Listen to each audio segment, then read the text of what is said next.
તો વિદ્યાર્થી મિત્રો, જવાહર નવોદયના આવા જ વધારે વિડીયો જોવા માટે અમારી ચેનલ JSK ગુરુકુલને આજે જ સબસ્ક્રાઇબ કરો અને આ બેલ આઇકનને ક્લિક કરો. જય શ્રી કૃષ્ણ વિદ્યાર્થી મિત્રો, હું પ્રતિક્ષર તમારું JSK ગુરુકુલમાં હાર્દિક સ્વાગત કરું છું. આજે આપણે ભણવાના છીએ જવાહર નવોદયમાં અંકગણિત, એમાં ચેપ્ટર નંબર 7. ચેપ્ટર નંબર 7માં પ્રવેશ પરીક્ષામાં જે પૂછાયેલા પ્રશ્નો છે એમાં 11મો પ્રશ્ન. તો કીધું છે કે આ ત્રણે ત્રણ સંખ્યાનો સરવાળો કેટલો થશે? તો 6.666 પછી 6.66 પછી છે 6.06. ત્રણે ત્રણનો આપણે શું કરવાનો છે? સરવાળો. તો પોઈન્ટ પછી જેટલા આંકડા ઘટતા હોય એટલા 0 મૂકી શકાય. તો મૂકી દીધા. હવે 6 ના 6, 6 ને 6 12 ને 6 18, 18 નો આંટડો વધી 1, 6 ને 6 12 ને 1 13 નો તગડો વધી 1. પોઈન્ટની નીચે જ બધા પોઈન્ટ આવવા પડશે. તો 6 ને 6 12 ને 6 18 ને 1 19. તો કેટલો જવાબ આવ્યો? 19.386. તો 19.386 આ આપણો જવાબ સાચો, ઓપ્શન નંબર બી. હવે બીજો સવાલ જોઈએ. બીજા સવાલમાં કીધું છે, એટલે 12મા સવાલ, 11 પછી કયો? 12મો. તો 12મા સવાલમાં કીધું છે આ બેનો ગુણાકાર આટલો આપ્યો છે, તો આ બેનો ગુણાકાર શોધવાનો છે. તો પહેલા આ પીળા કલરનું છે ને એ આપણે લખી નાખીએ. કેટલું છે? તો 5.28 ગુણ્યા 0.8 બરાબર 4.224. 5.28 છે તો પોઈન્ટ પછી બે આંકડા છે તો છેદમાં કેટલા લખાય? 100 લખાય. પોઈન્ટ પછી બે આંકડા હોય તો છેદમાં 100. 0.8માં પોઈન્ટ પછી એક જ આંકડો છે તો 8ના છેદમાં કેટલા લખાય? 10. આમાં 4.224માં પોઈન્ટ પછી 3 આંકડા છે તો છેદમાં લખાય 1000. સમજાઈ ગયું? હવે આ બંનેનો ગુણાકાર થઈ શકે અને આ બંનેનો પણ ગુણાકાર થઈ શકે. તો આને લખાય 528 ગુણ્યા 8 છેદમાં કેટલા લખાય? 1000 બરાબર અહીંયા શું લખાય? 224, 4224 છેદમાં 1000. આ 1000 જે છે એ બરાબરની પહેલી બાજુ જાય તો ભાગાકારમાં છે તો ગુણાકારમાં જશે. તો 528 ગુણ્યા 8 બરાબર 4224 છેદમાં 1000 અને ગુણ્યા 1000. પહેલી બાજુ 1000 હતા, આ બાજુ આવી ગયા, ગુણાકારમાં એવા 1000 ઉડી ગયા. તો અહીંયા વધ્યા કેટલા? 528 ગુણ્યા 8 એની જગ્યાએ લખી શકાય 4224. રેડી? હવે આપણે આની કિંમત શોધવાની છે. 52.8 આ ગ્રીન કલરનું જે છે ને આની કિંમત શોધીએ. 52.8 ગુણ્યા 0.8. તો પોઈન્ટ પછી એક આંકડો છે તો 528 ના છેદમાં કેટલા થશે? 10. અહીંયા પણ પોઈન્ટ પછી એક આંકડો છે એટલે છેદમાં આવશે 10. તો છેદનો છેદ સાથે ગુણાકાર 10 ગુણ્યા 10 કેટલા થઈ ગયા? 100. અને અંશમાં શું છે? 528 ગુણ્યા 8. હવે 528 ગુણ્યા 8 ની જગ્યાએ શું લખી શકાય છે? અહીંયા જો આપણે ખબર છે 528 ગુણ્યા 8 ની જગ્યાએ લખાય 4224. તો હું એની જગ્યાએ લખીશ 4224 છેદમાં કેટલા? 100. તો 2 પોઈન્ટ કપાશે તો કેટલા થશે? 42.24. આપણે આની કિંમત અહીંયા મૂકીને આની જગ્યાએ આ લખ્યું. સમજાઈ ગયું ને? ને છેદમાં 100 હતા તો પોઈન્ટ કાપ્યા એટલે આપણો જવાબ આવ્યો 42.24. તો જ્યાં ગ્રીન કલરનો ભાગ હતો એનો ગુણાકાર કેટલો આવ્યો? 42.24. 42.24 એટલે ઓપ્શન નંબર એ સાચો. પ્રશ્ન નંબર 13 જોઈએ. પ્રશ્ન નંબર 13માં શું કીધું છે કે આ બંનેનો ભાગાકાર આટલો હોય તો આ બંનેનો ભાગાકાર કેટલો? એટલે કે આ બંનેનો ભાગાકાર કેટલો? તો પહેલા આપણે શું કરીએ?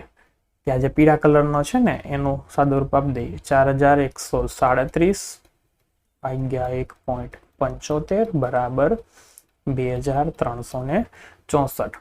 હવે 4137 ભાગ્યા છે એની જગ્યાએ શું થઈ જશે? ગુણ્યા. તો ભાગાકારમાંથી ગુણાકાર કરવો હોય પેલા ગુણાકાર નથી કરવો, પેલા આપણે ભાગાકાર રહેવા દો, પેલા પોઈન્ટ કાઢી નાખીએ. 175 પોઈન્ટ પછી બે આંકડા છે એટલે છેદમાં કેટલા થઈ જાય 100. રેડી? 6-4. હવે વિદ્યાર્થી મિત્રો આપણે 4137 છે એના ભાગાકારમાંથી હું કરું છું ગુણાકાર કરું છું. ભાગાકારમાંથી ગુણાકાર કરું તો 100 ઉપર જશે, 175 નીચે આવશે. તો આને લખાય કઈ રીતે? તો હવે અહીંયા જે આ 100 છે ને મારી પાસે વધારાના છે તો 100 પેલી બાજુ જવા દો તો 4137 અહીંયા વધ્યા કેટલા 4137 છેદમાં કેટલા છે 175. 100 પેલી બાજુ જાય ગુણાકારમાં હતા તો પેલી બાજુ જશે તો ક્યાં જશે ભાગાકારમાં. આટલું સમજાઈ ગયું? આ જે છે આ પરિણામ ધ્યાન રાખજો, આપણે જ્યારે જરૂર પડશે ત્યારે એનો ઉપયોગ કરશું. હવે આ ગ્રીન કલરના અક્ષરે જે લખ્યું છે એને આપણે લખીએ 41.37 ભાગ્યા 17.5. આ જે ગ્રીન કલરના અક્ષર વાળું હતું એ.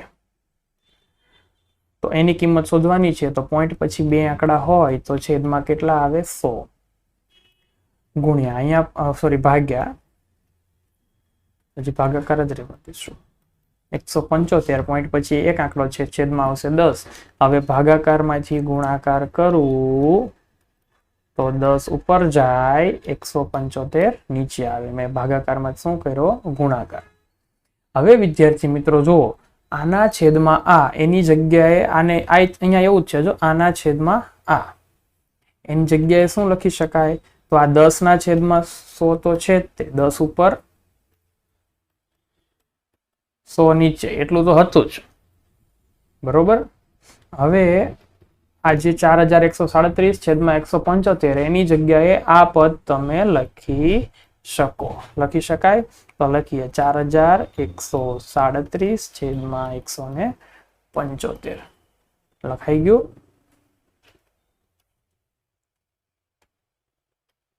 હવે સાદું રૂપ આપીએ 4137 છેદમાં 175 હતા એની જગ્યાએ શું લખાય છે 2364 છેદમાં 100 આવું લખી શકાય. મીંડું મીંડું ઉડી ગયું તો અહીંયા વધ્યા 2364 છેદમાં 1000 તો કેટલા પોઈન્ટ કપાશે 3 પોઈન્ટ એટલે 2.364 કેમ કે છેદમાં 1000 હોય એટલે 3 પોઈન્ટ કપાય તો જવાબ કેટલો આવ્યો 2.364. તો 2.364 એટલે કયો જવાબ છે ઓપ્શન નંબર બી સાચો. સમજાઈ ગયું? એટલે આની કિંમત આમાં મૂકવાની હતી. હવે ચોથા પ્રશ્ન 14મા પ્રશ્નમાં જોઈએ. આનો 8 વડે ભાગાકાર કરવાનો છે બરોબર. તો 48.480 નો ભાગાકાર 8 વડે કરીએ તો પેલા પોઈન્ટ કાઢીએ. પોઈન્ટ છે ને એને દૂર કરું તો પોઈન્ટ પછી 3 આંકડા છે તો 480 ના છેદમાં 800 હતા જ. 3 પોઈન્ટ કાઢો પોઈન્ટ પછી 3 આંકડા હોય એટલે છેદમાં કેટલા આવશે 1000. મીંડું મીંડું ઉડી ગયું. હવે જ્યારે આ બંનેનો ભાગાકાર કરીએ 48 નો 8 વડે ભાગાકાર. ચાલો આપણે એક કામ કરીએ, મીંડું મીંડું નથી ઉડાડવું, રહેવા દો, મીંડું ઉડાડવું નથી. ડાયરેક્ટ આનો 8 વડે ભાગાકાર કરીએ 48 0 એનો 8 વડે 8 છંગ 48 તો શેષ વધી કેટલી 0. ઉપરથી ઉતાર્યા 4 ભાગ નથી ચાલતો તો નાન્યા તમારે બીજું ઉતારવું પડે તો ઉપર 0 મૂકો તો બીજું ઉતરે તો પાછા 8 છંગ 48 કેટલા આવ્યા શેષ 0. હવે ઉપરથી 0 ઉતારવાનો ન હોય તો ઉપર જે છેલ્લો 0 વધ્યો છે એને ક્યાં ચડાવી દેવાનો ઉપર. તો આ બેનો ભાગાકાર આવશે 60. રેડી? તો આ બેનો જે ભાગાકાર કેટલો આવ્યો 60. તો લખું છું 60 છેદમાં કેટલા 100. તો છેદમાં 100 હોય તો 2 પોઈન્ટ કપાય એટલે 60.2 2 પોઈન્ટ કાપવું એટલે કેટલા થાય 60.60. આ આપણો જવાબ. તો 60.60 એટલે કયો જવાબ છે? ઓપ્શન નંબર બી.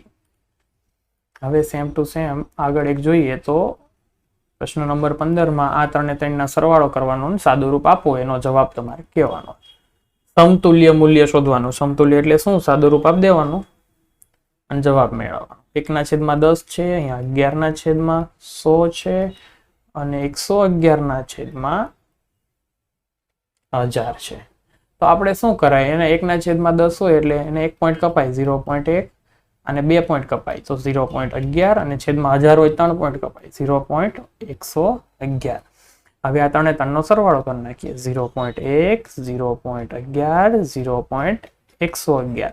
પોઈન્ટ પછી જે સંખ્યા ન હોય એટલે ત્યાં શું મૂકી શકાય? 0. 1 ના 1 1 ને 1 2 1 1 1 કેટલા થયા? 3. 0 ના 0. તો કેટલો જવાબ આવ્યો? 3 ને 3 નો સરવાળો 0.321. કયો ઓપ્શન સાચો થયો? Option number C. હવે પ્રશ્ન નંબર 16 એમાં કીધું છે આ બંનેનો ગુણાકાર માઇનસ આ બંનેનો ગુણાકાર માઇનસ આ બંનેનો ગુણાકાર નું નિકટતમ મૂલ્ય. હવે 49.6 ગુણ્યા 10.2 માઇનસ 7.1 ગુણ્યા 29.7 માઇનસ 5.1 ગુણ્યા 20.1 આવી રીતના છે. હવે પહેલા તો આ બેનો ગુણાકાર કરશું, પછી આ બેનો, પછી આ બેનો. પેલા નજીકનું મૂલ્ય. હવે 49.6 એટલે કોની નજીક કહેવાય? 50 ની નજીક કહેવાય. કેમ કે તમને અહીંયા કીધું છે કે આપેલી પદાવલીનું નિકટતમ મૂલ્ય એટલે કે લગભગ પરિણામ જોતું. તો 49.6 એટલે 50 કહેવાય. 10.2 કોની નજીક કહેવાય? 10 ની નજીક કહેવાય. 7.1 એટલે 7 ની નજીક કહેવાય. 29.7 તો એ કોની નજીક કહેવાય? 30 ની. માઇનસ 5.1 એટલે એ 5 ની એનું નજીકનું મૂલ્ય કેટલું કહેવાય? 5. અને 20.1 એટલે એ કોની નજીક છે? 20 ની નજીક છે. હવે 50 ગુણ્યા 10 એટલે કેટલા થાય? 500 માઇનસ 7 તેરી 21 30 ગુણ્યા 7 કરો એટલે કેટલા થશે? 210. 5 દુ 10 અને 5 પાછળ 0 એટલે 20 100 થશે. હવે આ બધાનું સાદું રૂપ આપીએ તો 510 માઇનસ બસ આ બેની બાદબાકી કરો પહેલા. 500 માંથી 210 જાય તો 500 માઇનસ 210 0 ના 0 અહીંયા 10 કો અહીંયા 4 10 માંથી 1 જાય તો 9 4 માંથી 2 જાય તો 2. કેટલો જવાબ આવ્યો?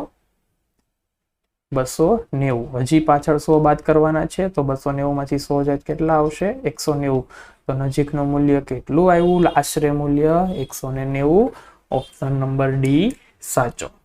તો વિદ્યાર્થી મિત્રો આજના લેક્ચરમાં આટલા જોઈએ. બાકીના પ્રશ્નો આવતા વિડીયોમાં જોશું.